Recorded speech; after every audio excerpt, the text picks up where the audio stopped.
Hi, I'm Rob Cosman. Welcome to my shop. If you want nice, accurate cuts on your table saw, it is imperative that your rip fence be properly set up. I'm going to use mine as an example, show you how to do it, and hopefully this will help.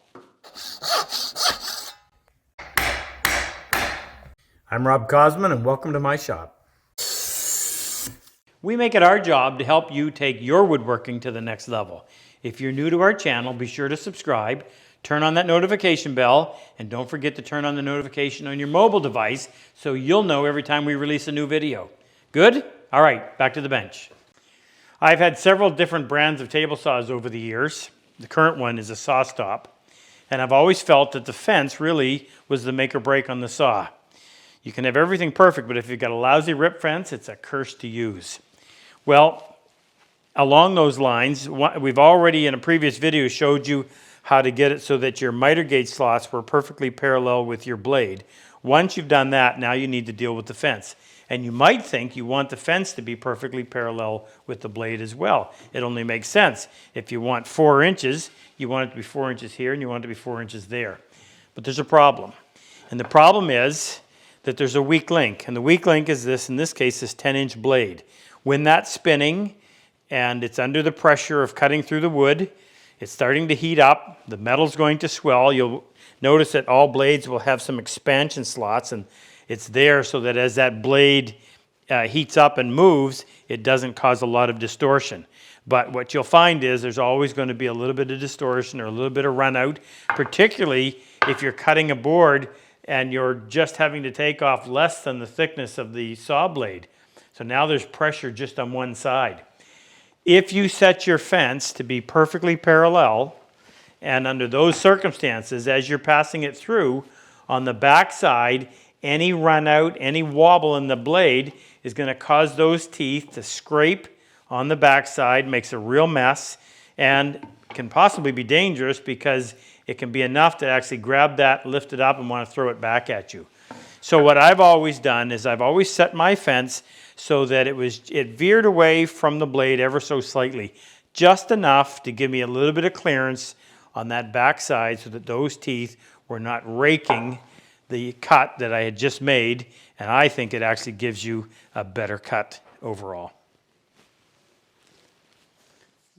Now, the better the saw, the less run out there's going to be.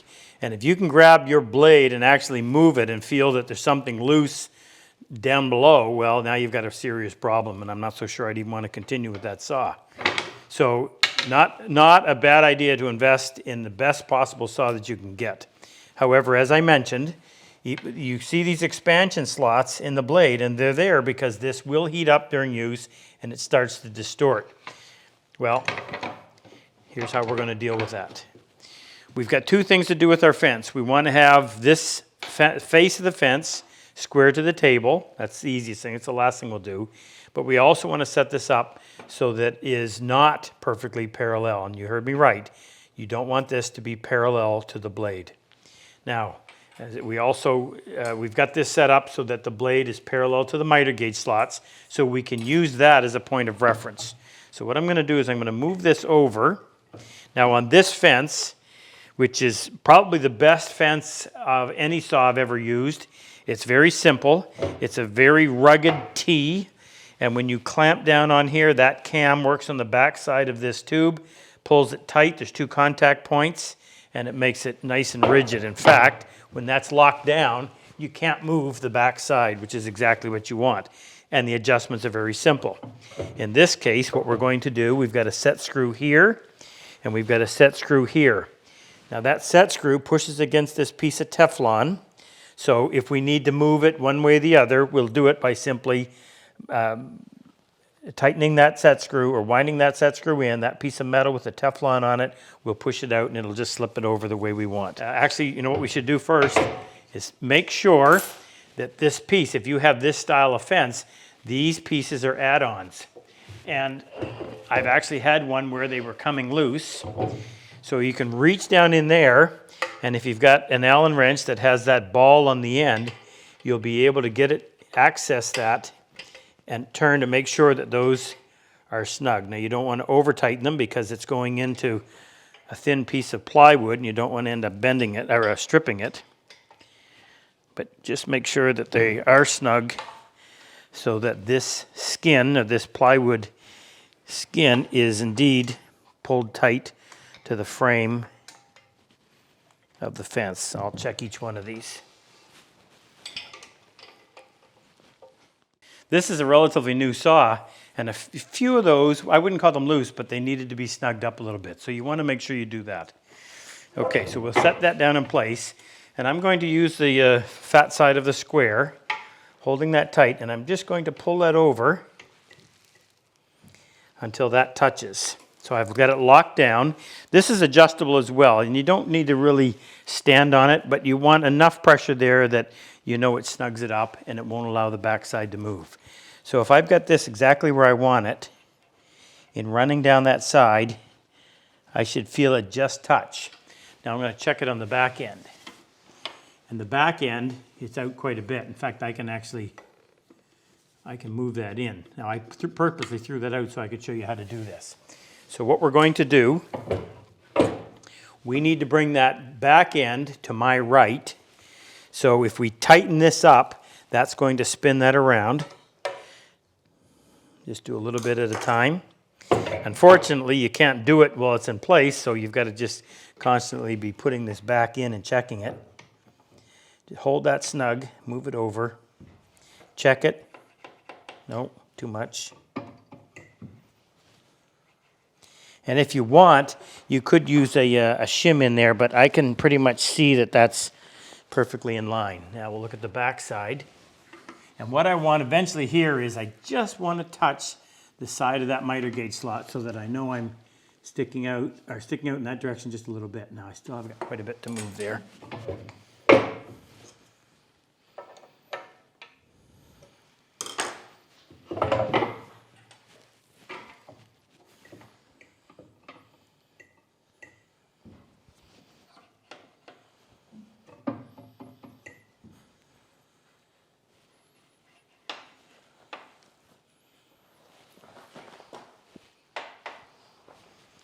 Let's go to the back side. Okay, so now we're hitting. And if you, like I said, if you have feeler gauges, you can use them. I do this just by feel, but that's a little bit too much. And if I push the square down so it's actually resting on the table, you can see how much of a gap gets created. I want to cut that in half. I'm going to back this off just a bit.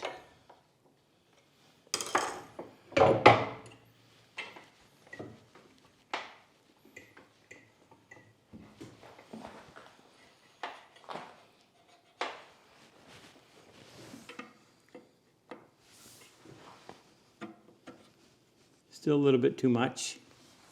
Now just for a reference, I'm going to get a piece of paper and see if we can slip that in there. So a piece of writing paper is 4/1000 of an inch, and that's probably a good amount.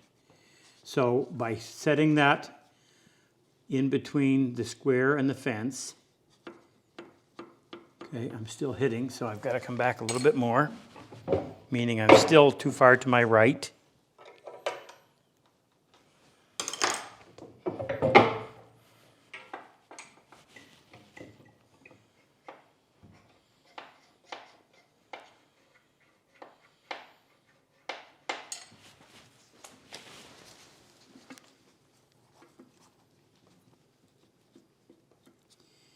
Okay, now still just a little bit too much. I want it so that it'll just slide by the slot without catching, but it's still catching a little bit right there.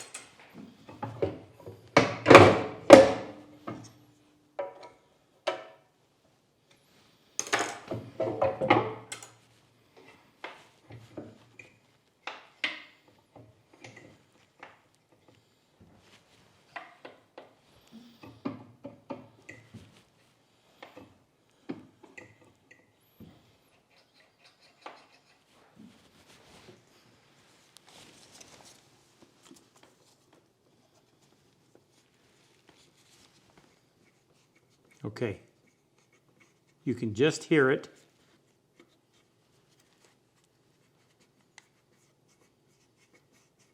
You can just hear it touch the metal. So that's approximately, I'm just using a piece of paper, but that's approximately 4/1000 of an inch to my right at the back side. So let's run a piece of wood through that and see what kind of a surface we get. I've got a full thickness Freud rip blade in here. So if you're going to rip, and you're going to do a lot of ripping, I would suggest that you actually get a rip blade. We've got the blade sticking up about 3/4 of an inch beyond. Make sure you've got a splitter back here. It's critical for safe ripping.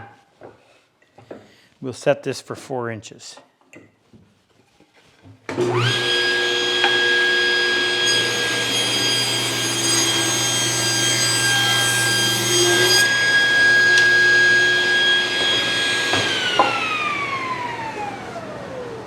So there was no sawdust kicking up on the back side. I didn't see any contact being made with those teeth in the back as I was pushing that through. Now, I don't believe there's ever been a rip blade that is such that would give you a surface that you could actually join to. I don't believe in that. I take every piece of wood like this and then run my hand plane over it to get that perfect finish. But the closer you are to nice and smooth, the less work you're going to have to do with the hand plane. Hey, if you like this video, we have more. Our monthly newsletter has subscriber-only content, discounts monthly on tools, and anything we bring out that's new, subscribers get first crack at it. Click on the link below. Let's get back to work. Now, if you're going to use this saw on the other side for whatever reason, you got to bear that in mind. But I never rip on the left side of my blade. The only time I ever use that is possibly with in a crosscut situation where you're setting your fence. We've got your miter gauge, and you're going to use something in here that will allow you to bring your piece over, and then lots of clearance so that it doesn't get trapped between the blade and the fence. But since almost all my work is done on the right side of the blade, I'm not going to worry about that. All right, last thing we're going to do is we're going to square the face of the fence to the bench, to the tabletop. So this one's a lot easier because your screws are accessed from the top side. So we're going to have to take the tension off, set that in, and I can see that the fence is laying this way because I've got light at the top and it's touching at the bottom. So I can either drop this one or raise this one or a combination of both. We'll start by just raising this one a little bit. And depending on how high we have that up, we may bring this one down, which means we're going to wind this out.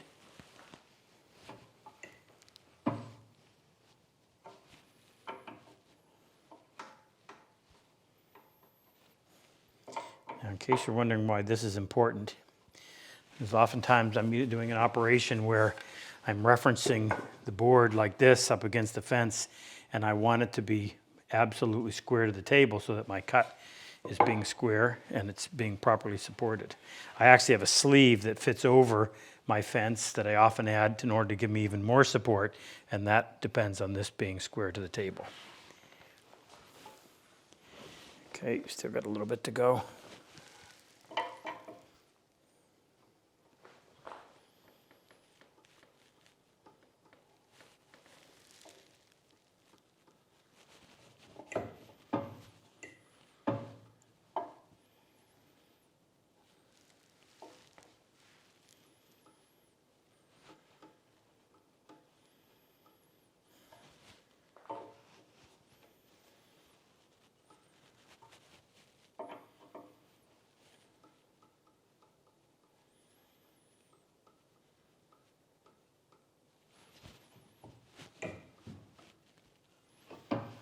Almost. Okay, no light. If you want to, you can check it with your shim. Tight at the bottom, tight at the top. Okay, while we're at it, let's go ahead and set up our gauge over here.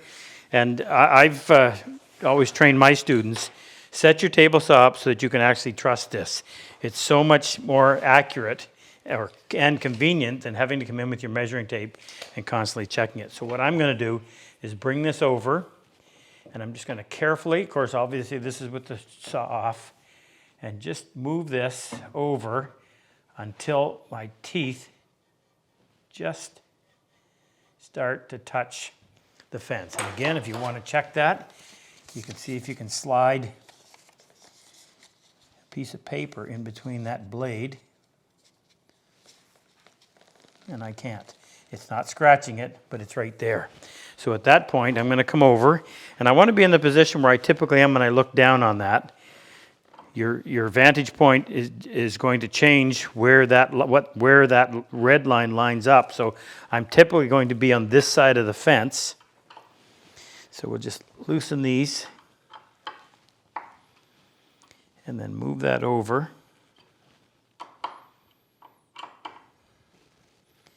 Until it's zeroed in.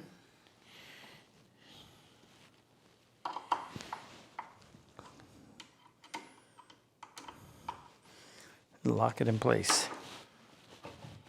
Now, you can trust this, and it'll make the whole process of using a table saw so much more accurate. You can keep your saw running and make all your adjustments over here on the fly without having to stop the saw every time. Wait for it to wind down and then get your measuring tape out. Learn to trust that. Huge plus in using a table saw. Hope this helps. If you enjoy my method of work and like my style of teaching, click on any one of these videos to help take your woodworking to the next level. I've always said better tools make the job so much easier. If you click on the plane and chisel icon below, it'll take you to our site and introduce you to all the tools that we actually manufacture right here in our shop. It'll also give you information on our in-person and online workshops.